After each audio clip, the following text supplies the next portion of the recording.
Welcome to Executive Talk. I am with Dr. Ken Rochon, aka Dr. Smiley. Doc, welcome. Welcome to Executive Talk. How are you? Thank you, Aaron. How are you? Wonderful. I'm doing amazing. I'm so glad you're here.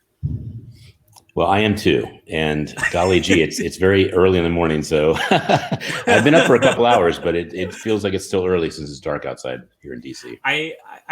I totally appreciate that. You know, I try to get up early also. And then the other day I was like, you know what, I'm going to get up even earlier than I normally do. And I woke up at around 5:30 and I was like, I was so pumped and excited. You know, I'm like, yeah, it's going to be a great start. And then come 8 o'clock and I still did the same exact things that I would have done if I would have gotten it up at 6:30 or 7 than I did waking up at 5:30. And I'm like, why am I doing this? I might as well just okay, whatever. What was the intention? Why'd you do it though? Because the intention was to start early, get a move on the day, and and like make the most of it, and like get into a routine of I'm all about I'm all about starting your day with purpose, right? Mm-hmm. And so and so I was like, okay, so I'll wake up, I'll start, I'll get going, I'll do it, right? Because for me, I am not a morning person. I would rather stay up super late than have to wake up super early. But I realized that if I want to continue in a life cycle, I have kids, right? I have 4 kids, and congratulations. Thank you. They're older now, but sure.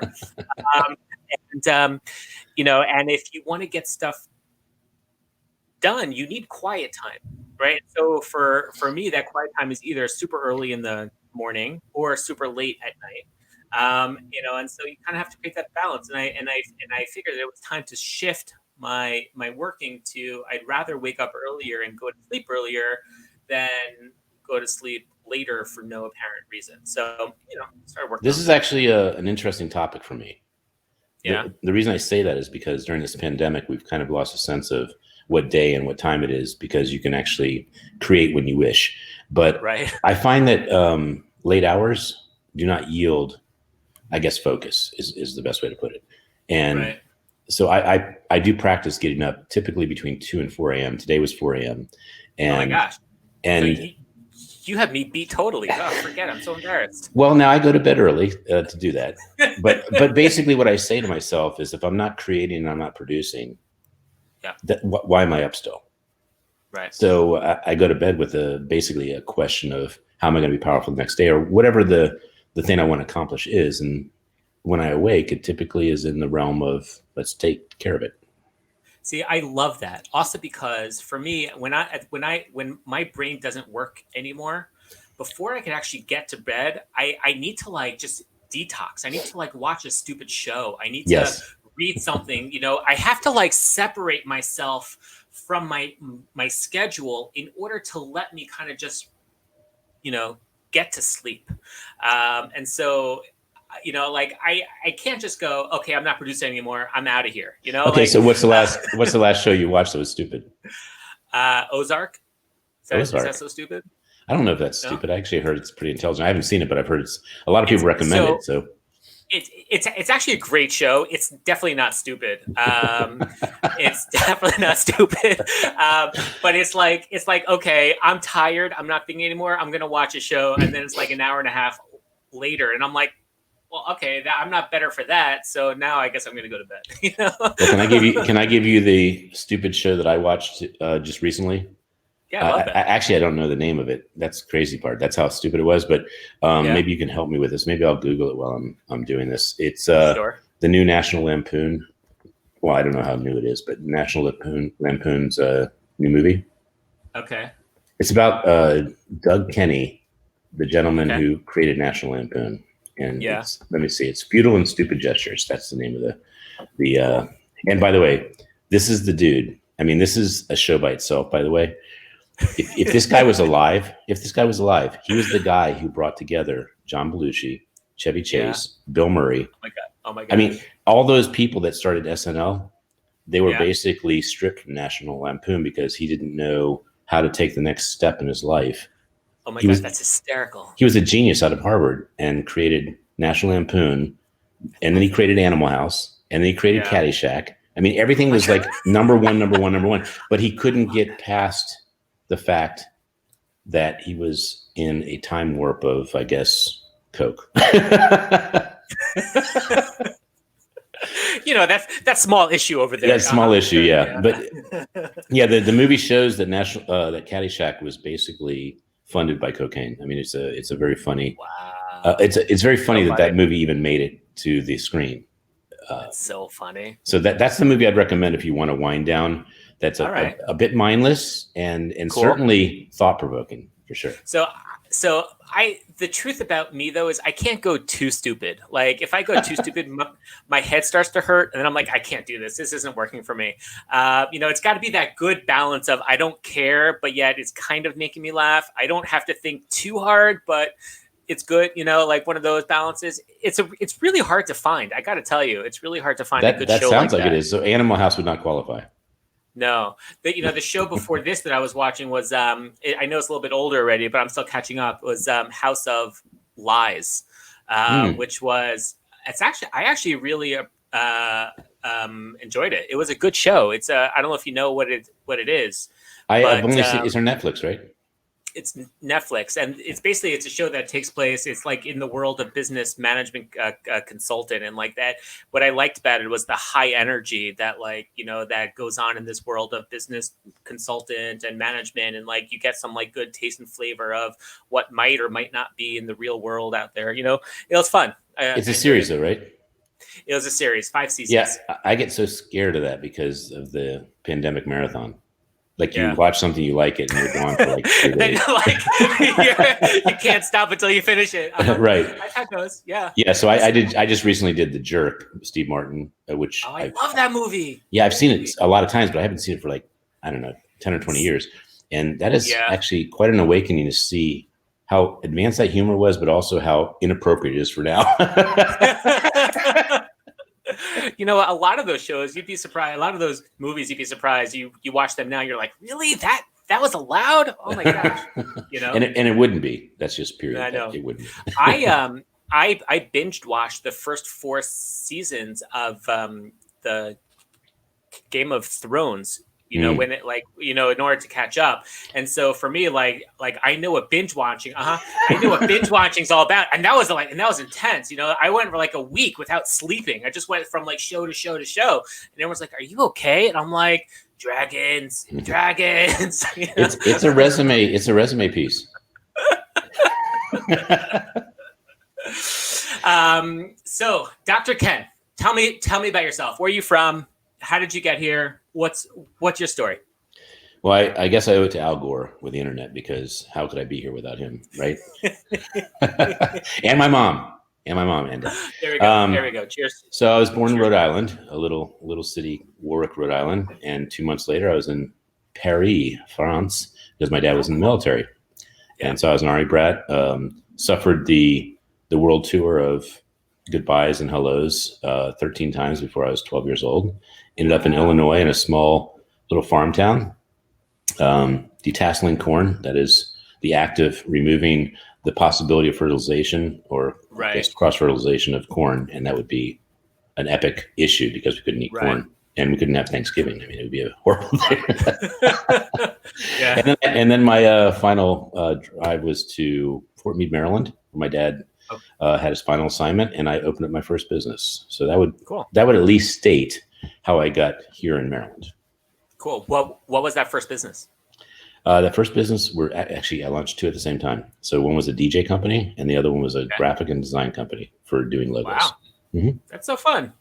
Yeah. Which one did you enjoy doing more? That is actually, that's a left brain, right brain conversation. So I enjoyed the arts, and I also enjoyed the methodical business analytical side of developing logos or brands and having them measurably make a statement. So the DJ company went 35 years, and I still DJ every once in a while. And that's so fun.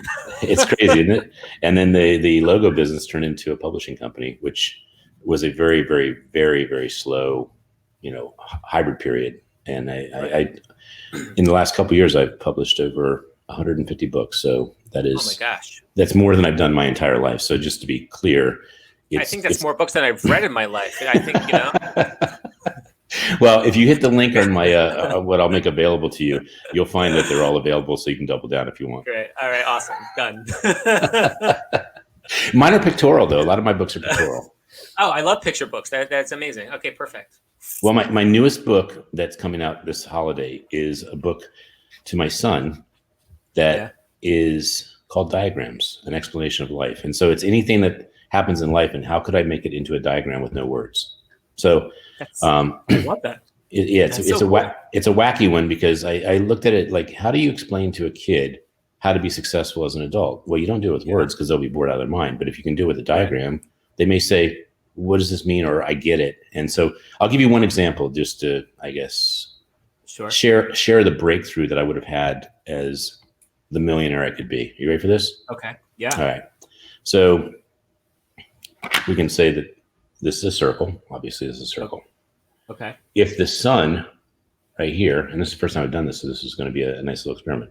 If the sun is the income and the outside is the expense, you're living in scarcity. However, if the sun is the expense and the outside is the income, you're living in abundance. So that's the diagram. That's one diagram in the book. Cool. Interesting. That's so interesting. And a kid could get that. I don't know if I got it until I was like 40, believe it or not. Right.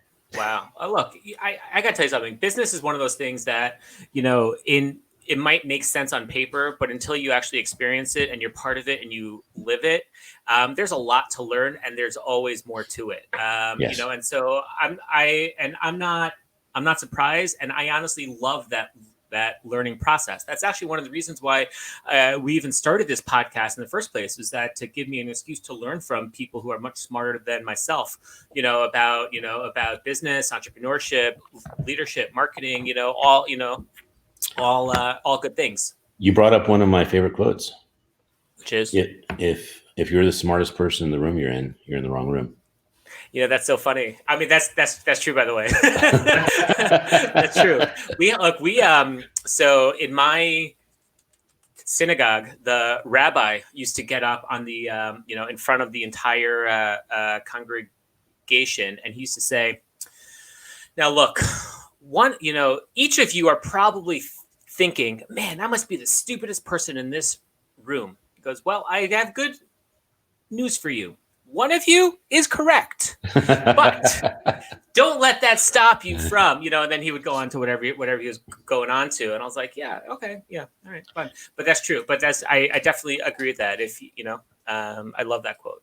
Yeah. You're hitting on these beautiful points that just are, I don't know. There's those things that people say that jar you, or they cause you to say that can't be true. For instance, when someone says that thing of I'm the stupidest person in the room, or I'm the stupidest person, I go, you're not. I know you're not. And they're like, how do you know that? And I go, because there's like 7 billion people in the world, and there's just no way you claim that prize. It's like, or I'm having the best day, and I'm like, the best day ever today. This is the best day. I mean, I just happened to run into you on the best day, and I'm like, or they say it couldn't be better, and I say it could not be better, because if someone gave you even only $10,000, I mean, that couldn't make it better. Right. Look, what I learned from that is that there's, no matter where you are on that spectrum, there's always ways to find improvement and flexibility in your day to add or also to detract, and how you fluctuate and how you allow yourself to fluctuate matters. Because if you're so closed off that you don't let yourself, appreciate the good things or sympathize for the bad things, honestly, that's a little bit sad, Yeah, and actually, I don't mean to be judgmental or critical, though. That's the human nature. Oh, right? I do, by the way. Totally, I am. So that's I think we are as humans. But the point I'm making is that when someone says I'm having the best day ever, or this is the best day ever, they're in euphoria or in denial, and which is the truth. I mean, denial is they couldn't ask for a better day, or they couldn't create a better day, and then the other one is that they actually believe it. That's awesome. So I was going to say, I might fight you. I'm going to, fight with you on this because I sincerely believe that there are some people who that's their mentality all the time.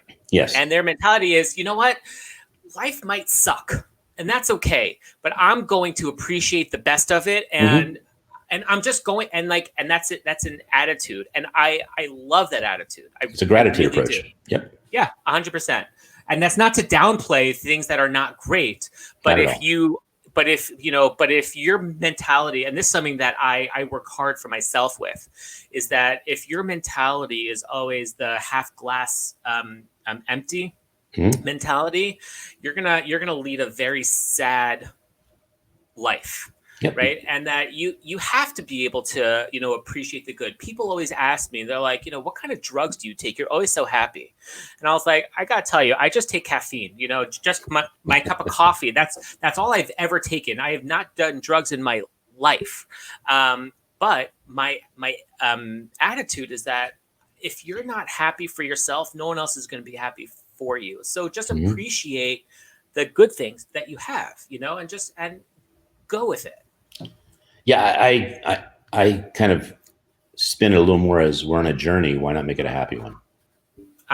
Great. Every day is a choice. So why not make it a happy journey? Because you are going to end up with the journey being over, and why not have it a good one?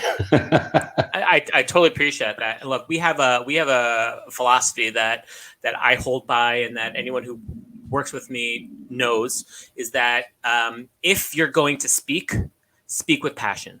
Right. If you're going to sing out loud, meaning that no one is making you get up to the microphone to speak. But if you are already going to be there, at least make the most of it. You know what I mean? And I think that that's a very important component that, I know for me personally, I don't talk about anyone else. I don't care, it's not my business. But I know for me that that's a very important component of life, and I try to live my life full of that passion, because I think it only adds. Totally. And there are too many people that don't actually take advantage of the fact that they're being recorded or they're going to be seen, and it is their opportunity to matter. Right. Simply put. I hear that. Let's talk about storytelling. Let's do that. You've written a lot of books, right? 150 plus books, all since COVID started, which is pretty impressive. And no, I'm kidding. But when you see, I would love to understand your process for how to create and how to tell a story. So there's a lovely guy named Tony Robbins, and he talks about pain points. So you need to get with the fact that when you're done with this journey and you go bye-bye, that there are people that love you, and there are people that are inspired by you, or there are people that could have been inspired by you. And are you leaving this world without downlighting your mind and your heart? So when my mom passed in 2008, I realized that she was just one more statistic of a person I loved that left the world without storytelling.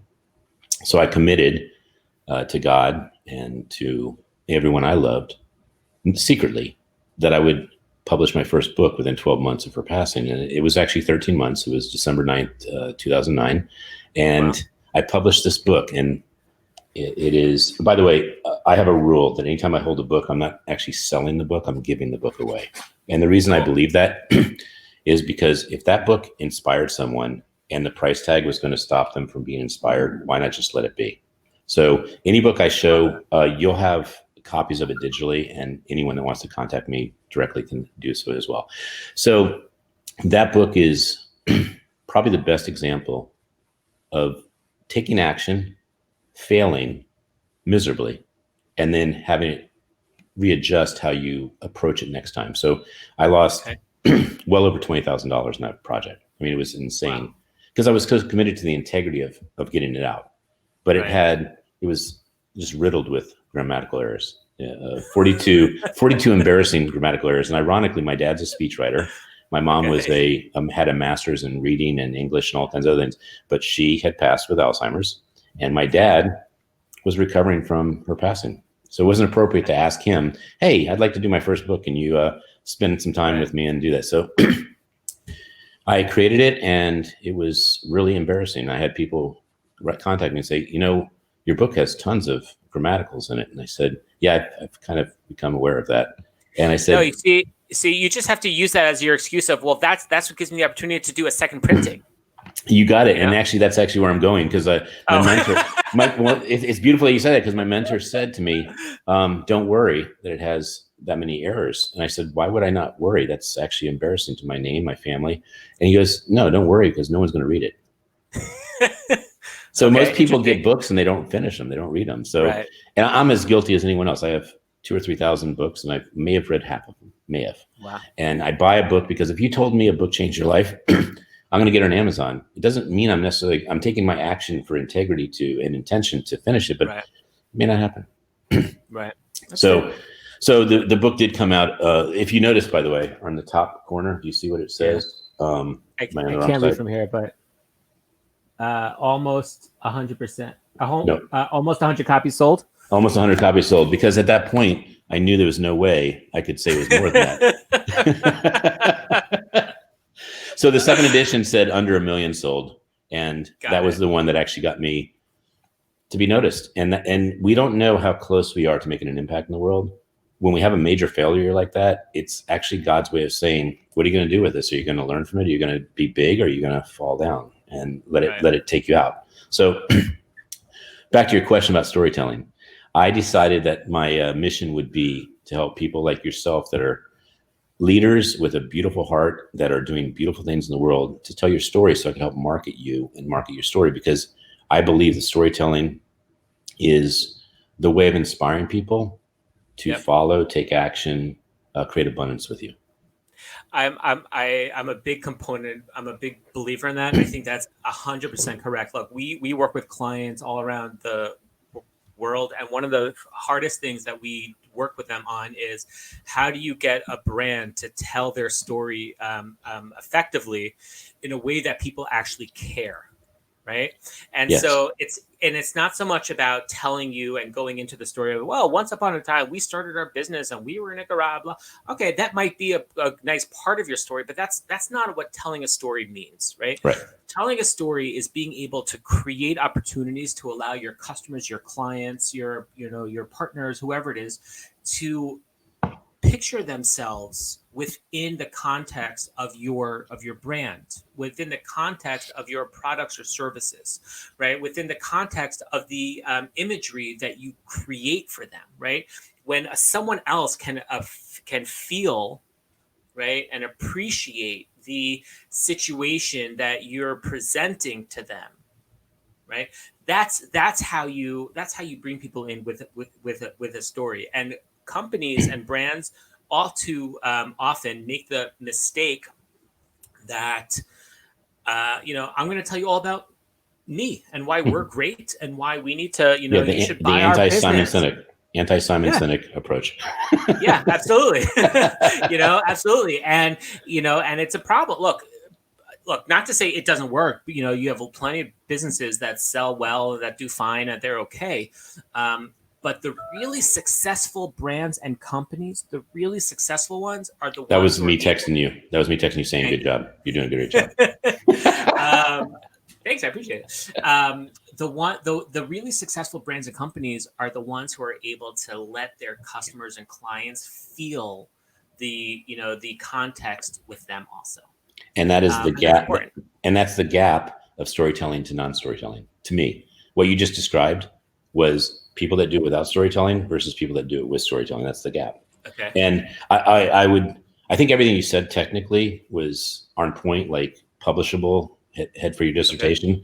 But I would just like to add a layman's way of expressing it in maybe a couple sentences is storytelling is providing hope to the person reading about how you're going to change their abundance, solve their problem, or experience inspiration.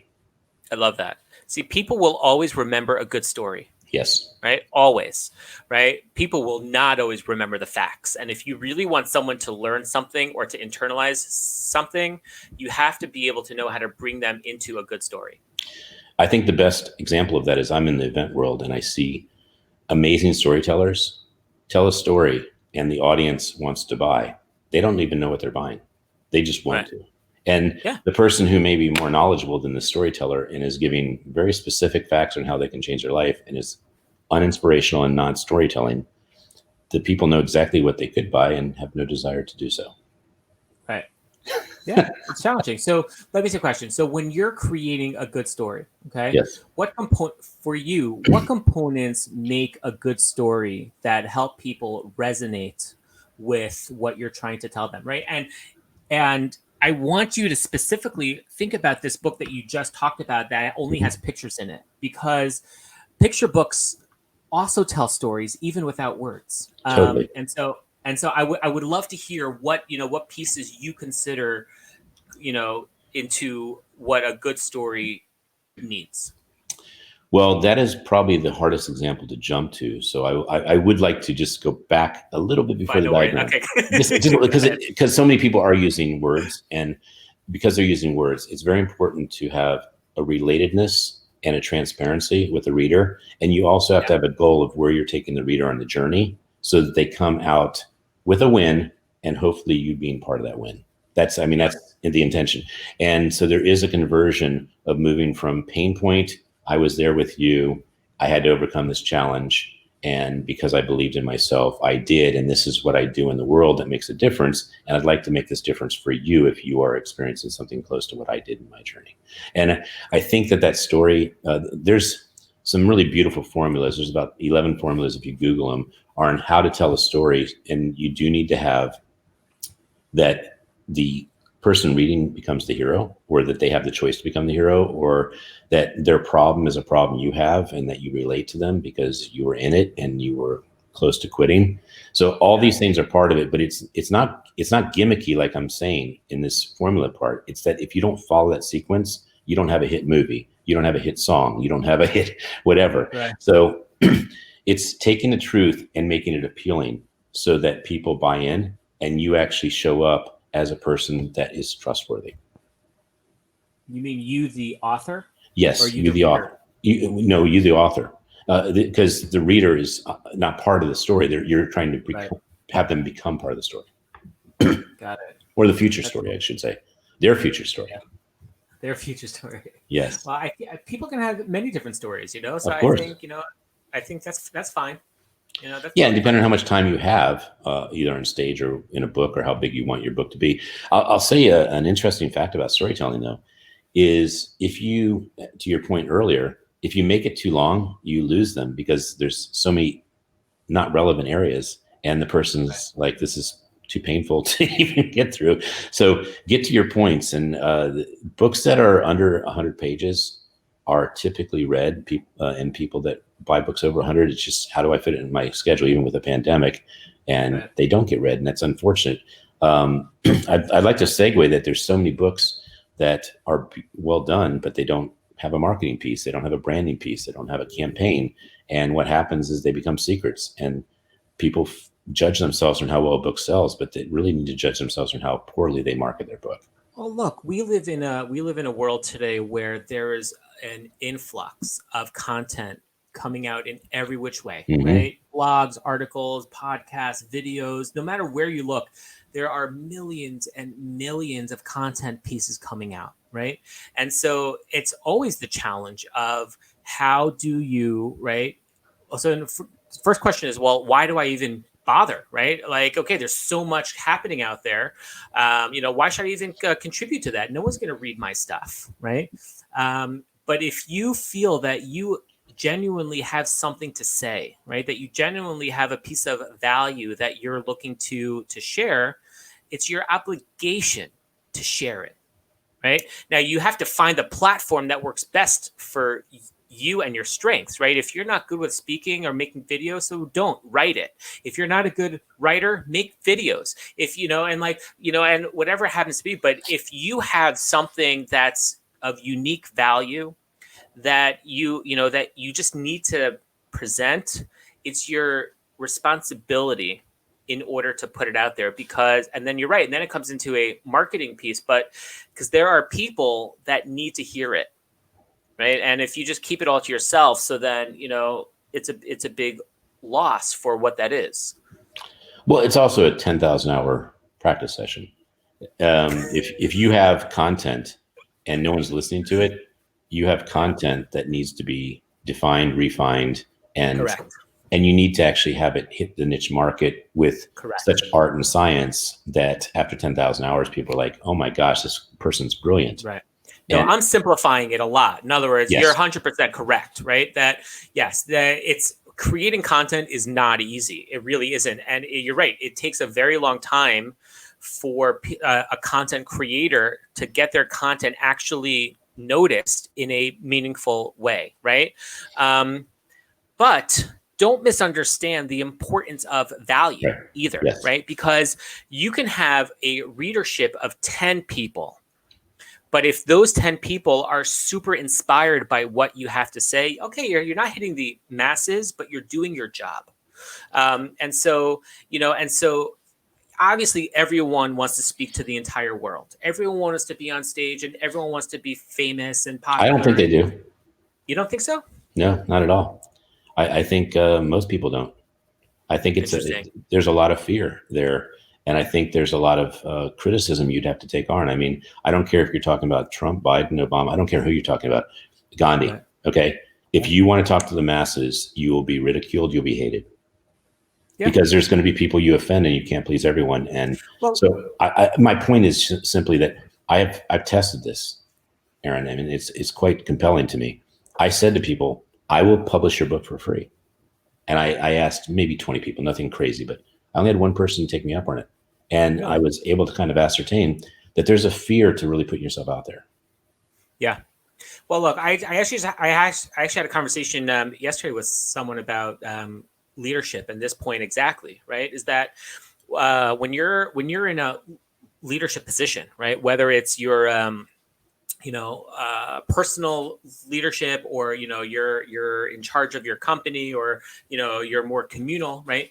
Is that the sign of a good leader is the person who is able to say what needs to be said, even if it's against popular belief, right? Is that if your goal is to make friends with every single person that you talk to, so then you're not going to be an effective leader, because you're going to be too concerned about making nice and for yourself and making sure that someone liked your smile and that, you guys had a good joke together, and you're not going to be able to get done what has to happen for that circumstance.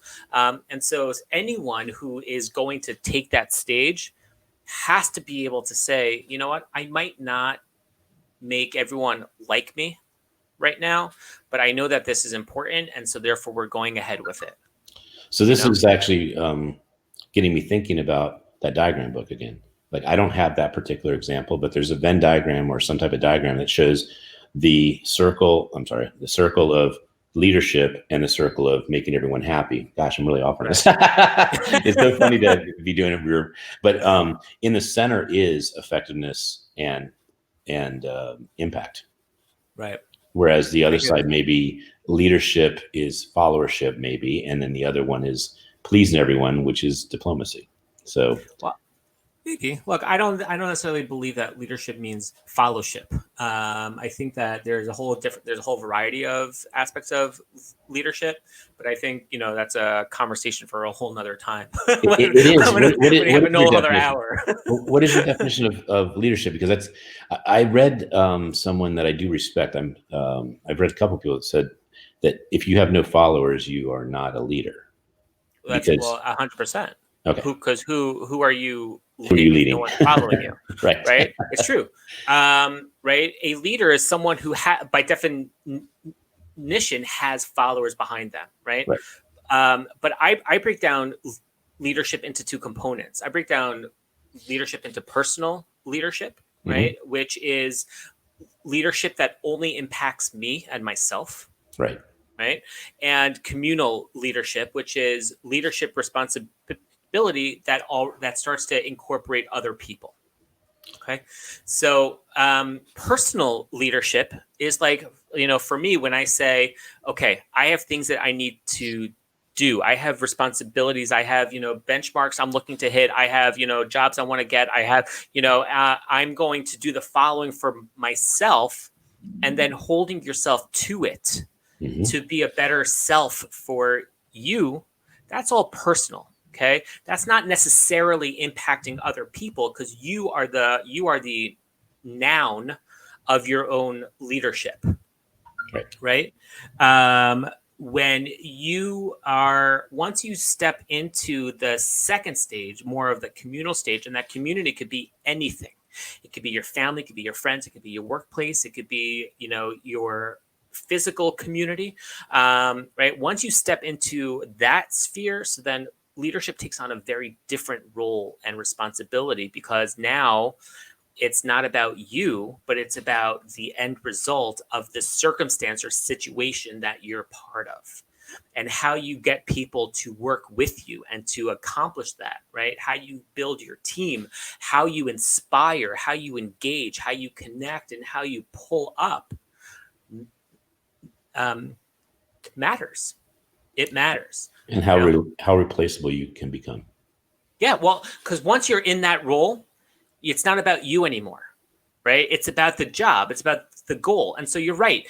A good leader will know how to step down and still let what needs to happen, right? I remember I once, when I was getting my master's, I had a conversation with a CEO of a company, of a large non-for-profit, and I asked him, I said, well, what's your sustainability model? And he goes, what do you mean? I said, well, right now you are your brand, but when you step down, like, how is your organization going to keep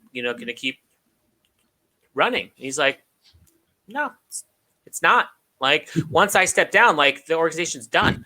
I was so baffled. I was like, really? Like, you're doing such great things, and and you're just going to kill that once you decide that you're not into it anymore? Like, why? Like, I don't understand that. And so so for me, that was like the peak of, this is what you should not do, right? Because that kind of borders the line of egoism versus responsibility, right? Because if I'm in a leadership role because of pure ego, because for me it works, for me it's great, I don't care about you, I only care about me. And not to say that egoism is bad, it just has to be channeled correctly. But if I'm in a role because I only care about me and I don't care about anyone else, I don't think you're an effective leader either. Well, I think that's an interesting point, because that particular person sounds like they were doing really good things in the world. They had a nonprofit. They were doing great things. I think for me, the distinction or the line they weren't able to cross is going from purpose to legacy. They had their purpose, I think, in place, and they may not have actually had ego. They may have had shortcomings in how to duplicate, scale, and things that business people need to think about when they're thinking about exit plans. They didn't have an exit plan. So they were in a journey to finish and say, God, I hope I did a good enough job serving, but they didn't think about what it is to pass the baton. So you are a better person than I am, because that is that is a great benefit of the doubt. So thank you for inspiring me to refocus. You told me that he inspired you, so I think he was doing some good things. I think. Tell me about this smiling movement of yours. Well, when my mom passed, I had been a DJ, a workaholic, and basically a materialistic person that was rather successful. And I say that from a standpoint that I was able to take vacations. I was able to live the quote unquote American dream.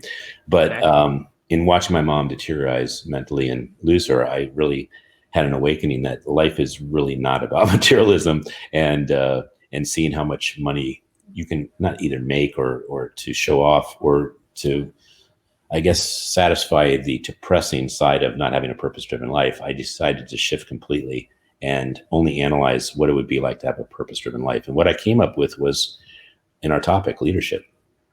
Leadership to me, like your Gandhis and your Mother Teresa's, I know those are very cliche and overused names, but they were the epitome of service and leadership to me. And so I looked at Gandhi's quotes and his lifestyle and his philosophy of be the change you want to see in the world, which is not the direct quote, but it is the meaning of that quote. And my life is my message. And I started looking at what would that look like for me to adopt that.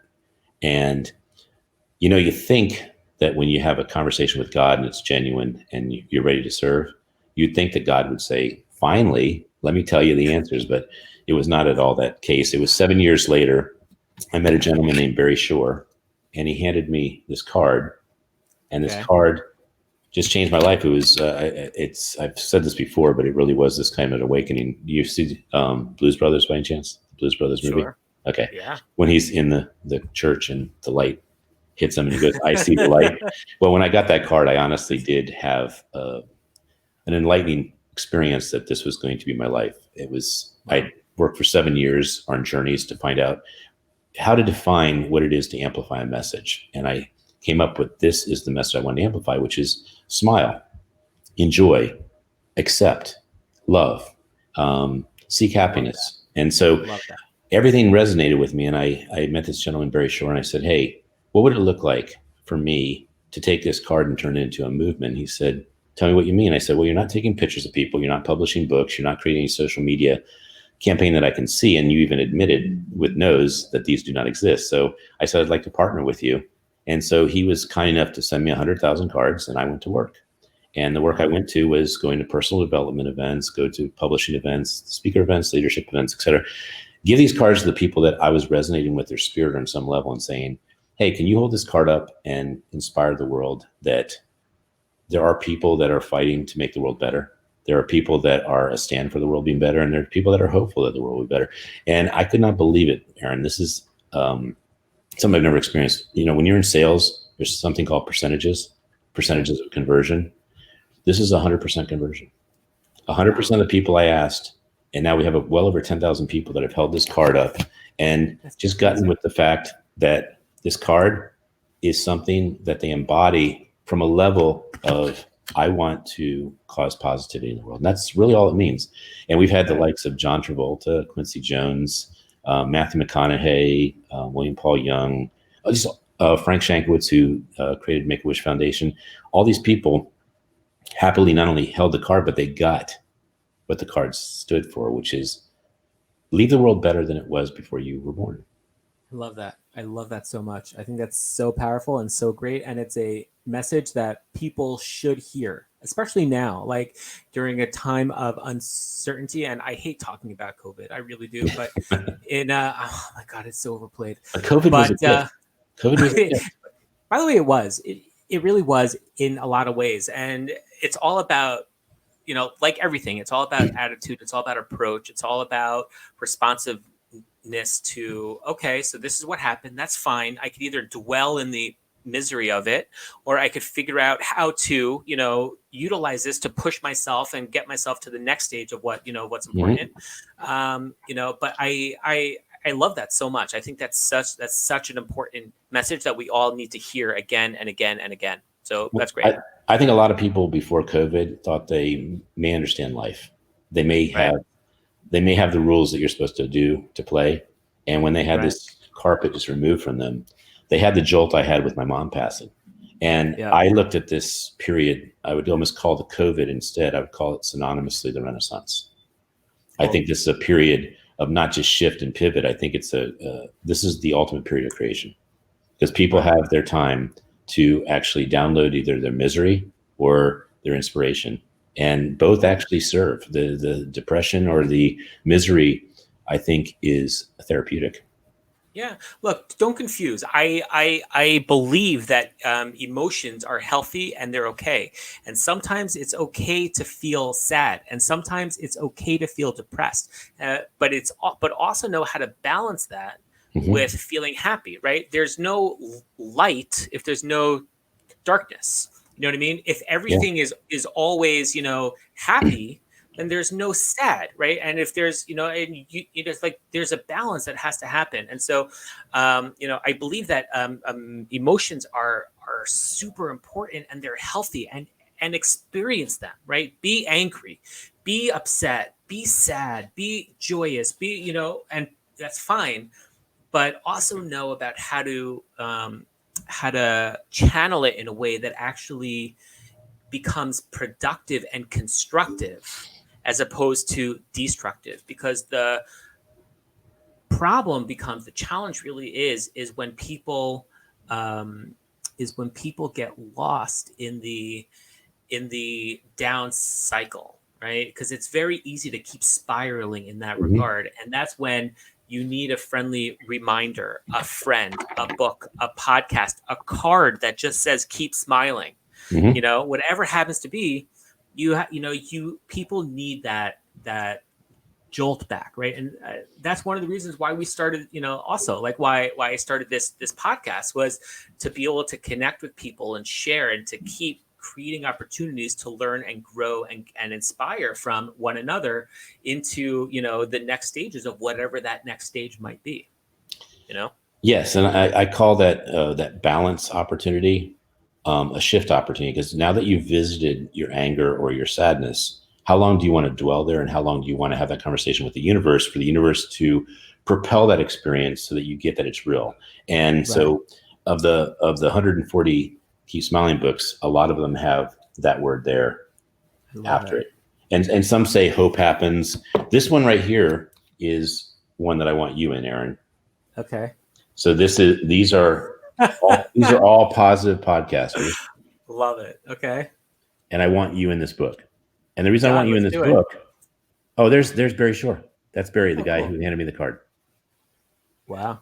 So I want you in this book because if everyone in this book says, hey, I'm in the positive podcaster book, and they send it out, let's say to 100, maybe even 10,000 people, think about the ships going up at this point. They're all going up because everyone's promoting each other for the positivity. Yeah, that's great. Awesome. Dr. Smiley, aka Dr. Ken, I'm so excited that we got a chance to chat here. It was really wonderful and enlightening to get to share conversation and learn from you. And I really appreciate you coming to talk with us here on Executive Talk. If someone is looking to find you, how do they find you? Where can they? Now, this is only the first break. We have 2 more hours to go, right? I just want to this is a commercial break here, and then we're going to keep going in a little bit. Well, I do want to show this card off because we have Keep Smiling in 30 languages, and I love that for all of our local Israeli listeners. This is that's a important and they're part free. to have. And they're free. Oh, yeah, you know what? To good Israelis, that's the magic word. It's free. Take me in. Let's go. I'll take 20. Come on. Well, the thing about a movement and the thing about doing these books is if you don't want to have an impedance of greatness to come into your movement, make it accessible. And I call it the ice cream approach. You know Baskin Robbins, right? Sure. Okay. If you see a weird flavor or a weird looking ice cream, what do? They look and they see that you're perplexed and they say, here, try it. And that is really the point of life, is if you want people to buy in, don't have them have to buy initially. Let them sample. That's a good mentality. I love that. I don't know how that works so well in the business world. I mean, I know how it works in the business world, but look, I believe that value comes if someone appreciates the value, then even giving them that free taster, so to speak, you're really buying a lifelong customer, right? You're not giving away free samples for the end of it. But it's back and forth. Yeah, I'm sure there's something I'll come up with after the show. Like free samples are like the drug of abundance or something like that. There's something there that if you give a sample and people like, oh my gosh, I mean, I bought an Apple computer or some Apple product way back in the day, and I did have to buy it, but they probably did something that allowed me to have some type of experience that said this is worth making the jump. But back to your question of how do you reach me? You can reach me with going to the keepsmilingmovement.com. The keepsmilingmovement.com is probably the easiest way. Or on Facebook, you can locate me as my name, Ken Rochon.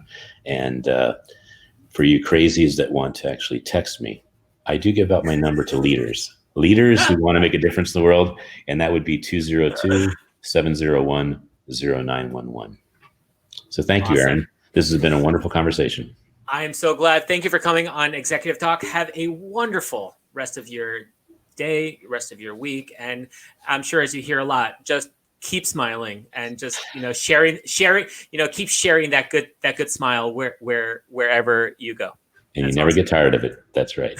You too, sir. Thanks. Okay. How was that? I loved it. Not bad. You're good like that. Thank you.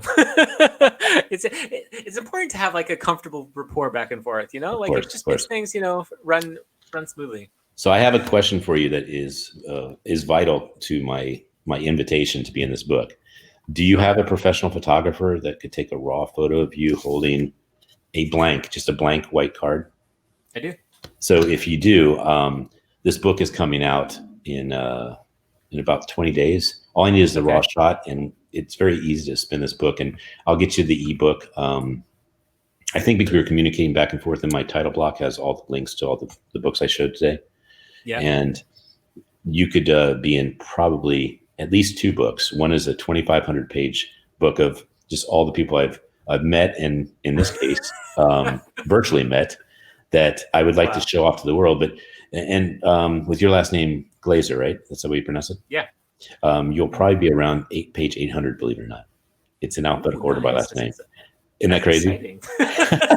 and then the other book, this is really cool because you're doing a wonderful job, and there's no but to it, and I can get you to more people. I can get you more followers if we can get you in the book. I would love that.